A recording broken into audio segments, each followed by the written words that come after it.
Vamos lá, pessoal, dando sequência à nossa aula. Paramos falando sobre questão de transmissibilidade da doença, né? Sobre aerosol. O que são os aerossóis, né? São microparticulados líquidos, né, gerados por energia. Qualquer tipo de energia que gera essas micropartículas líquidas, né? E nós temos isso, pode ser a partir de tosse, espirro, algum tipo de pressurizador, escovas, tá? Por exemplo, na hora da coleta de um dos tipos de exame que a gente considera, que é o do suave, o paciente pode tossir, pode espirrar, e o próprio suave, ele vai fazer o que? Gerar aerosol. Então, é um momento de grande chance de contágio para os profissionais. Então, tem que tomar muito cuidado na hora de fazermos esse exame, né? E aqui um pouquinho de quanto tempo que o coronavírus consegue ficar sobre determinadas superfícies, né? Plástico, pessoal, ele pode ficar por até 5 dias, papel de 4 a 5 dias, vidro 4 dias, madeira 4 dias, o aço 48 horas. Então olha só para vocês verem, alumínio de 2 a 8 horas, né, menos. Mas para vocês verem a capacidade que o vírus tem de ficar sobre determinadas superfícies e pode ainda causar a infecção em alguém que porventura passe naquele local e coloque a mão, por exemplo, em uma superfície contaminada, né? Então é realmente um desafio muito grande a gente conter essa pandemia. Sinais e sintomas de Covid, a maioria de vocês já sabem, né? Bem básico. Febre por quê? Toda infecção. Febre, pessoal, ela é um sintoma de infecção. Se eu tenho febre, eu tenho um micro-organismo, tá? Se eu tenho febre, eu tenho um micro-organismo. Pode ser bactéria, né? Pode ser o vírus, né? Mas no caso da Covid, né, ela causa febre, causa calafrios, tosse, coriza, dor de garganta, dor de cabeça, perda do olfato, perda do paladar, dispneia, que é o desconforto respiratório, né? Pode causar ainda muito outras coisas, né? Alguns sintomas secundários, como dor no corpo, diarreia, vômito, náusea, pode causar boca amarga, pode causar uma série de outras sintomatologias que a gente considera como sintomas secundários a ela, mas que pode aparecer, né? Cansaço, né? O paciente fica muito cansado, quer ficar mais quieto, prostração, tá? Tudo isso são sintomas que pode sim ter na Covid. Obviamente, se o paciente chega para mim com um quadro só de febre, dor de cabeça, eu vou suspeitar de Covid. Claro que a gente, em épocas de pandemia, a gente vai tomar os cuidados, né? Mas se não tem tosse, não tem nenhum sintoma respiratório, né? A gente vai estar olhando outras coisas. Então, assim, observar bem essa sintomatologia, né? Olha lá, sinais e sintomas leves, anosmia e agiosia, né? Então, perda do olfato, perda do paladar, coriza, diarreia, dor abdominal, febre, mialgia que é a dor do corpo, dor muscular, tá? Tosse, fadiga e cefaleia são coisas que a gente considera sintomas leves, né? Não tem grande repercussão, não é uma coisa que a gente vai preocupar, tá bom? Agora, a partir do momento que eu apresentar tosse persistente mais febre persistente diária, se eu apresentar tosse persistente, piora progressiva de outros sintomas relacionados à Covid, como por exemplo prostração, né? Diarreia, falta de apetite, uma série de outras coisas, ou então pelo menos um dos sintomas acima, mais presença de fator de risco, eu já considero o paciente como um sintomático moderado, tá? Aí eu já tenho que ligar o alerta. Esse paciente ele ainda possivelmente vai estar com a saturação ainda ok, ainda não vai estar com a saturação com a necessidade de O2, mas pode estar, tá, com necessidade de O2 de baixo fluxo, como catéter nasal. Geralmente o paciente moderado, quando ele precisa do oxigênio, o oxigênio somente com o catéter nasal já resolve. Terapias de baixo fluxo de oxigênio já resolve, né? A partir do momento que ele começa a apresentar a SRAG, né, que é a famosa síndrome respiratória aguda grave, síndrome gripal que é presente, dispneia, que é o desconforto respiratório, né, dificuldade para respirar, ou pressão persistente no tórax, ou saturação de oxigênio menor que 95% em ar ambiente, ou coloração azulada em lábios e rosto. Coloração azulada em lábios e rosto tem nome, né, gente? Cianose, tá? Cianose, principalmente de extremidades, né? Ponta de dedo, lábio, esse tipo de coisa. Então tudo isso aqui a gente considera sinais de gravidade. Esse é um paciente grave. Esse paciente geralmente precisa de um alto fluxo de oxigênio, precisa de um tratamento mais específico. Esse paciente está internado. O moderado pode estar ou não internado, tá? Agora, geralmente quando ele está internado é só no ambulatório mesmo. Agora, o paciente com sinais de gravidade, ele pode estar no ambulatório, mas geralmente ele está na UTI. Tá? Então, muito cuidado com esse tipo de paciente. Mas nem sempre ele vai para a UTI. Isso varia muito de acordo com como que estamos de vaga. Né? Porque se eu tenho um paciente, por exemplo, o que é a saturação de oxigênio que eu falei aqui? Saturação de oxigênio, pessoal, é aquele aparelhinho que a gente coloca no dedo, o oxímetro de pulso. Ela mede a quantidade de oxigênio que está circulando no seu corpo. Presta atenção. Saturação é a quantidade de oxigênio que circula no sangue, que está levando para os seus tecidos. Então, se eu tenho uma diminuição na quantidade de oxigênio, isso é um problema grave, eu tenho que tomar muito cuidado. Então, a saturação, vocês vão falar muito sobre ela, porque ela é um dos principais parâmetros quando se fala em Covid. Tá? Então, muito cuidado, a gente tem que saber o que é e tem que estar de olho nessa saturação do meu paciente. Olha lá, tempo de incubação, a gente estava discutindo um pouquinho sobre isso, né? O tempo entre o contato e o início dos sintomas, segundo a OMS, que é a Organização Mundial de Saúde, ele varia de 1 a 14 dias. Então, se eu tive contato com um paciente positivo hoje, agora, daqui 2 horas eu começo sintoma? Não. Né? Geralmente o paciente vai começar a ir em média de pelo menos 24 horas depois, mas a média, gente, é de 5 dias.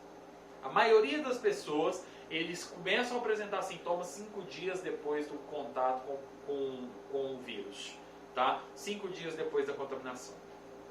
É regra? Não. Pode apresentar igual eu falei, né? De 1 a 14 dias. Pode demorar 10, 12 dias para apresentar o primeiro sintoma. Tá? Professor, então é por isso que isola tantos dias? Depende, não é por tempo de incubação, é por tempo de transmissibilidade. Só que tem a coincidência dos 14 dias, por isso que às vezes tem essa confusão. Tá? Depois a gente vai falar sobre o período de transmissibilidade, agorinha. Fatores de risco para gravidade, pessoal. Então, qual que é o paciente que tem mais chance de ficar grave? Hoje nós sabemos que um dos principais fatores de risco é a idade. Graças a Deus, hoje a maioria dos idosos estão vacinados, né? Então a gente tem uma diminuição dos casos graves nessa faixa etária acima de 60 anos. Porém, até pouco tempo atrás, a OMS considerava maiores de 60 anos como risco para a gravidade. Houve alteração. Hoje nós sabemos que quanto maior a idade, maior o risco para o paciente. Certo? Então, um paciente de 50 anos tem mais risco do que um de 40, que por sua vez tem mais risco do que um de 30. Levando em consideração apenas a idade, tá? Pacientes renal crônico, né? Aquele paciente que precisa fazer hemodiálise. Obesidade, esse, gente, é muito complexo. A obesidade é um fator de risco muito grande, tá? Para a Covid. Então a gente tem que tomar muito cuidado. DPOC, então, também nem preciso falar, que é a doença pulmonar obstrutiva crônica. Paciente que tem DPOC, geralmente paciente que é tabagista há muitos anos, trabalhou a vida inteira com fogão a lenha, tem muito idoso com DPOC por conta do tabaco e também do fogão a lenha, tá? Ele muito risco para Covid. Condições cardíacas graves, né? Paciente que tem problemas cardíacos graves. Anemia falciforme, tá? Anemia falciforme, que é um tipo de anemia que não é ferroprive, não é por falta de ferro, né? Como acontece nas anemias comuns, que a maioria das pessoas tem. Né? A anemia falciforme ela é um tipo de anemia que ela tem um traço genético, tá? Ela é genética, de caráter genético, ou seja, ela passa de pai para filho, e ela é uma doença, como que chama? Ela é uma doença recessiva, tá? Um gene recessivo, ou seja, um pai e uma mãe, um pai que tem a doença, uma mãe que não tem a doença e nem tem traço que a gente chama da doença, ele tem em média 25% de chance de ter um filho com a doença, 50% de chance de ter um filho com o traço da doença, mas não desenvolver, tá? E 25% de chance de ter um filho que não tem a doença nem o traço, tá? genética do terceiro ano, né, gente? Lá no ensino médio. Mas é uma doença que é caracterizada pela... onde as hemoglobinas, que tem a função de carregar oxigênio, a nossa, que é normal, ela é redondinha, né, bonitinha. A do paciente falciforme, ela nasce em forma de foice.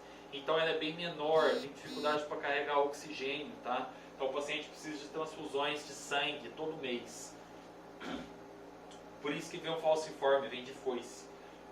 Diabetes mellitus tipo 2, asma, RAS, que é a hipertensão arterial sistêmica, né, que é a nossa pressão alta, condições neurológicas mais graves, tá? E gravidez. São os principais fatores de risco para a gravidade da doença, tá? Aqui algumas medidas de controle e prevenção que ajudam muito na não disseminação da doença. A maioria todo mundo já sabe, né? Mas é bom sempre a gente estar falando.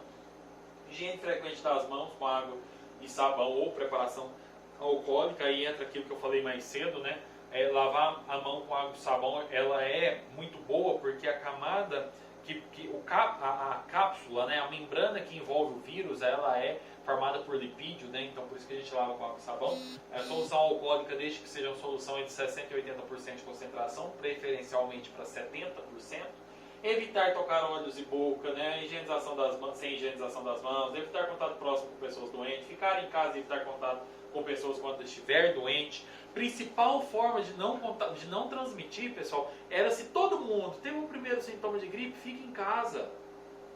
A gente não pode sair para a rua com sintoma gripal, de forma alguma, isso é crime, né? Ficar em casa, isso eu já falei, né? O ficar em casa, estou sendo bem específico, tá, pessoal? Não estou falando disso, não vai trabalhar, não é isso. Todo mundo precisa trabalhar, ninguém trabalha porque gosta, a gente trabalha porque precisa, né? Ninguém gosta de acordar às 5 horas da manhã, quem gosta tem que ser estudado, né? Mas olha só, ficar em casa quando você tem sintoma de gripe. Sair de casa só se tiver necessidade. Sair de casa para aglomerar não é necessidade. Sair de casa para beber no boteco não é necessidade, né? Isso pode esperar a vacina, vacinar todo mundo, a gente conseguir controlar essa pandemia. Limpar e desinfetar objetos e superfícies que são tocados com frequência, né? E principalmente ao uso de máscara, né, pessoal? O uso de máscara é o principal, eu diria. E algumas medidas de controle em ambiente hospitalar. Essa daqui, muito olho, principalmente quando vocês forem voltar aos estágios, certo? Estabelecer áreas específicas para atendimento de pacientes suspeitos ou confirmados de Covid-19 nas áreas de internação, centro cirúrgico, centro de diagnóstico por imagem e ambulatório. Então, olha só, primeira coisa, os hospitais hoje, pessoal, eles contam com áreas específicas. Nós separamos os ambientes para pacientes sintomáticos, pacientes positivos e pacientes que não têm sintoma respiratório, certo? Um exemplo, o hospital onde eu trabalho, nós pegamos a entrada do fundo do hospital, transformamos em entrada apenas para pacientes sintomático respiratório. Tem sintoma de Covid? Tem, atende pelo fundo. Não tem, atende pela frente. Já para tentar dividir esses pacientes, certo? Porque senão o paciente com Covid ele fica junto com o paciente que está com a cólica renal. Pensa, não é uma coisa boa, né? Outra coisa que se faz, separa os ambientes que não tem como. Por exemplo, internação. A gente separa leitos para sintomático respiratório que não tem exame positivo ainda. Certo? O ideal é que o paciente sintomático respiratório que ainda não tem exame positivo, ele fique isolado em um quarto sozinho. Nem sempre é possível. Isso é uma canseira. Por que isso? Porque às vezes o quadro dele não é Covid. É um quadro respiratório, né? Mas que não é Covid, ele está com a pneumonia bacteriana. Aí tu coloca ele junto com o paciente positivo de Covid, e além da pneumonia bacteriana, ele se contamina por Covid. Entende? Tanto que é difícil. O paciente positivo, não. O paciente positivo, eles podem ficar juntos, né? Digamos assim, no mesmo ambiente que eu falo. O paciente que é internado, que não tem nenhum sintoma respiratório, tem que ter um quarto separado, né? Aí o raio-x geralmente... a tomografia, tudo isso tem normalmente, nós não temos em dois, por exemplo. Você não vai achar um hospital que tem 2 raios-x. É um aparelho caro. Tem 2 tomografias, nem se fala, que é muito mais caro ainda, né? Então a gente normalmente separa por horários, né? Olha, o horário de tal a tal é a hora que a gente faz raio-x de paciente positivo de Covid. Por quê? Porque depois que eu fiz um raio-x do paciente positivo de Covid, eu tenho que desinfectar aquele local antes de entrar um paciente que não é suspeito. A mesma coisa na tomografia, a mesma coisa no centro cirúrgico e assim por diante. né? Então tem que ter essa designação de ambientes dentro do próprio hospital. Verificar e adequar áreas de convívio de profissionais com relação a garantir distanciamento social, higienização e tudo mais. Um dos grandes problemas que a gente fica no ambiente hospitalar é que o que a gente vê, que infelizmente é comum, e eu me incluo nesse meio, mas é aquela... Agora, graças a Deus, nós estamos vacinados, né? Mas ainda tem um problema que a gente ainda pode se contaminar e transmitir para outras pessoas que não estão vacinadas, né? Então a gente tem que continuar usando máscara, mantendo os cuidados. Um grande problema é a hora que a gente está junto com o colega de trabalho. Por exemplo, o repouso de enfermagem. No ambiente onde eu trabalho, a gente dorme todos no mesmo quarto. Você não vai dormir de máscara. Entende? O refeitório ideal é que ele vai de poucas em poucas pessoas, respeitando um distanciamento. Às vezes vai mais do que poderia. Então esses ambientes de convívio entre profissionais tem que ter uma fiscalização forte por dentro, pela própria gestão hospitalar, para que não haja esse contato, essa aglomeração de profissionais de saúde desprotegidos de EPI. Tá? Prover a instalação de marcações e sinalizadores para o controle do distanciamento entre profissionais, pacientes e acompanhantes dentro do hospital. Né? Gente, quanto mais informação, melhor. Então tem que ter as placas informativas, né, sobre cada medida de precaução e de prevenção dessa. Né? Uso obrigatório de máscara no ambiente hospitalar. Gente, não atendemos pacientes sem máscara. Não atendemos pacientes sem máscara. Não pode. Não pode. Porque se o paciente não está preocupado com a vida dele, preocupe você com a sua, com a da sua família. Né? Nós somos profissionais de saúde. É isso que nós somos, profissionais de saúde. Né? A gente está cansado de escutar parabéns, palminha, postagem bonita na internet e paciente chegando no hospital agredindo a gente verbalmente, porque o paciente, muitas das vezes, ele quer que a gente faça o que ele quer, não o que ele precisa. Que é diferente o que ele precisa do que ele quer. Nem sempre é a mesma coisa. Né? A gente está cansado de receber parabéns na televisão e infelizmente não ser valorizado.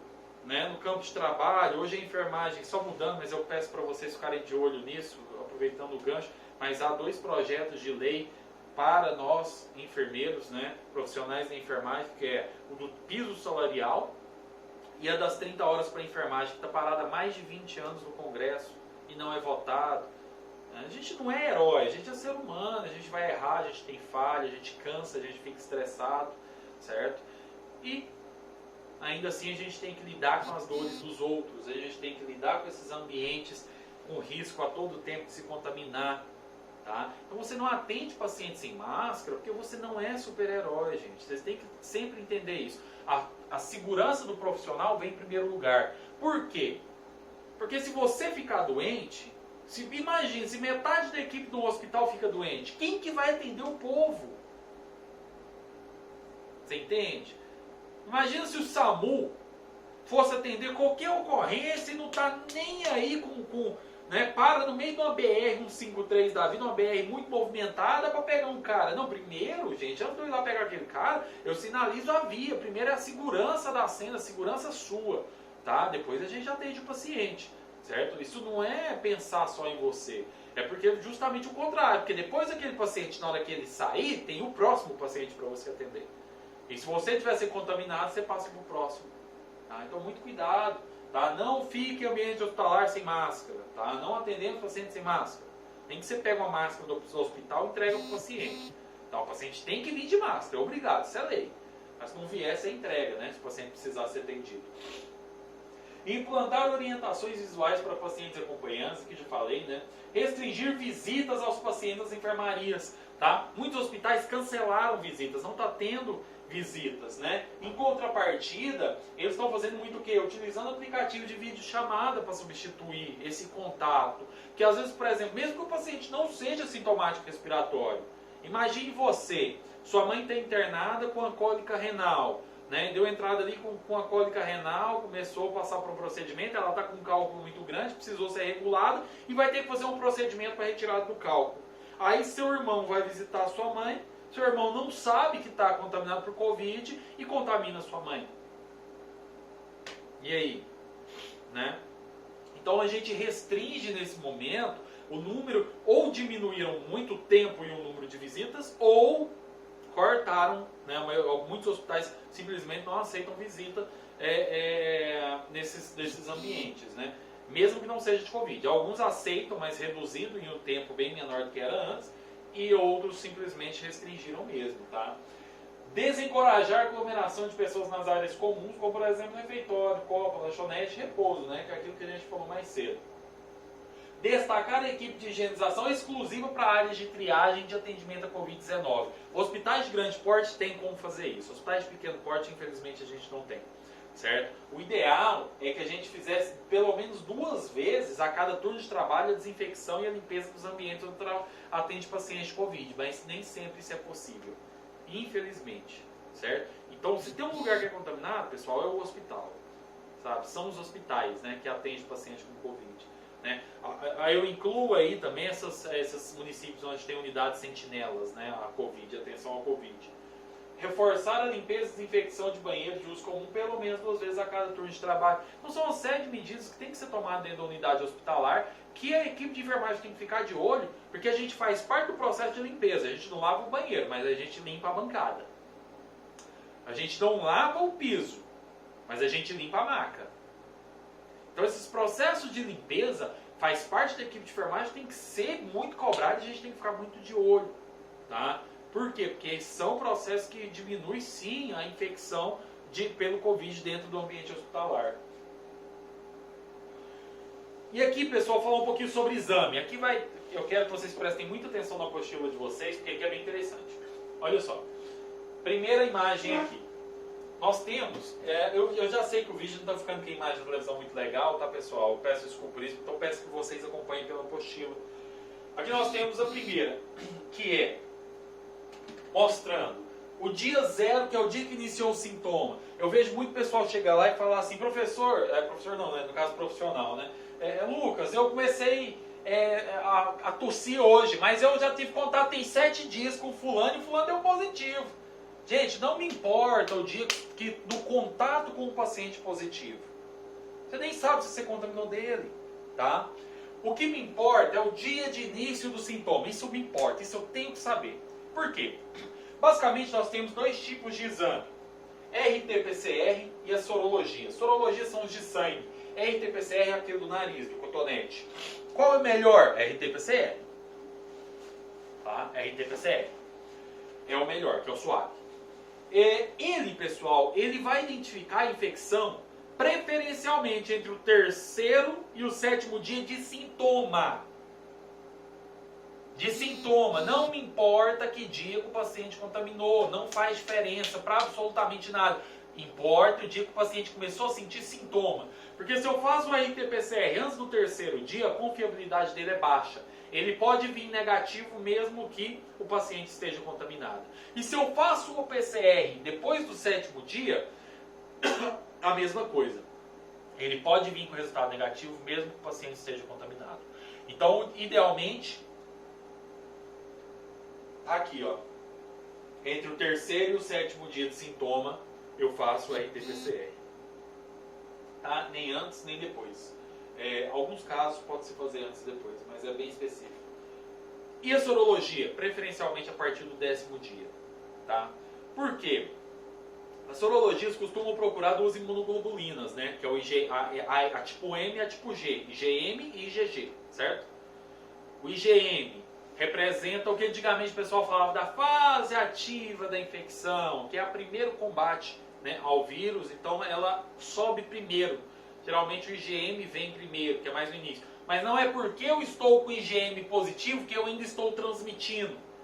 Não existe nenhum exame que detecta cura da Covid. Isso tem que ficar bem claro para o paciente. Não existe.